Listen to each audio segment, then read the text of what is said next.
And because lawlessness will be increased, the love of many will grow cold. But the one who endures to the end will be saved. And this gospel of the kingdom will be proclaimed throughout the whole world as a testimony to all nations, and then the end will come. So when you see the abomination of desolation spoken of by the prophet Daniel standing in the holy place, let the reader understand. Then let those who are in Judea flee to the mountains.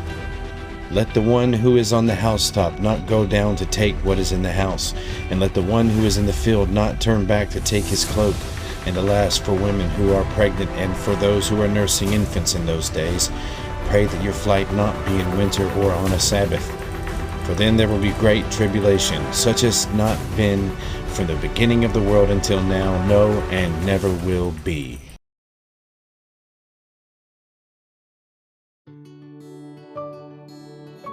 Tonight we are going to discuss a widely debated topic, which is actually quite simple to solve.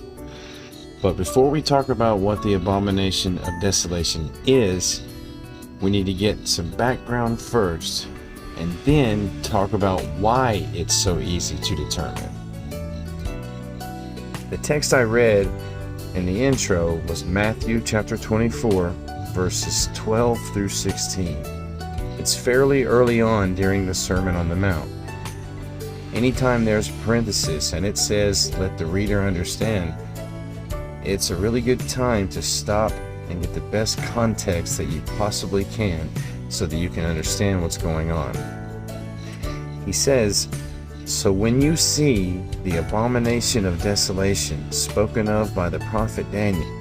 Now, that first tells us that another prophet already spoke of this, and we can go back and see what he said concerning it, see if we can learn more.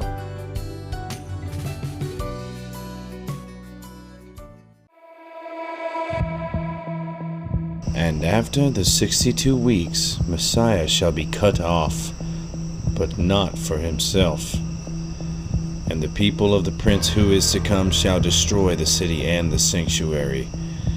The end of it shall be with a flood, and to the end of the war desolations are determined. Then he shall confirm a covenant with many for 1 week. But in the middle of the week he shall bring an end to sacrifice and offering.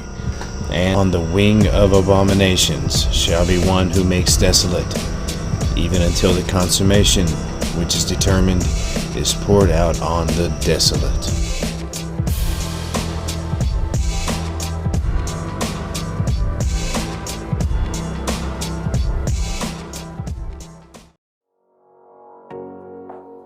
Now that we've accidentally learned the exact timing of the Great Tribulation predicted by Daniel, let's move back to the topic of the abomination of desolation.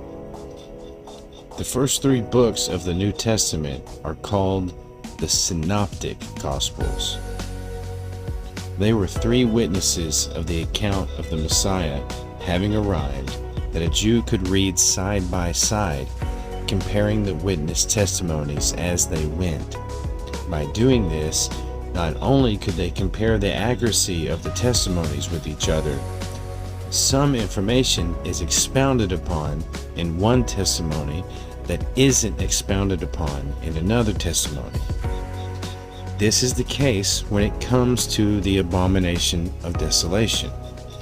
Remember that in Matthew, Jesus says, when you see the abomination of desolation, those who are in Judea flee to the mountains.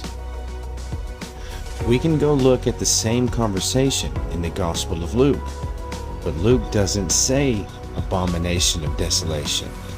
He uses another term to make it more clear what Jesus was talking about. Let's take a look. But when you see Jerusalem surrounded by armies, then know that its desolation is near. Then let those who are in Judea flee to the mountains.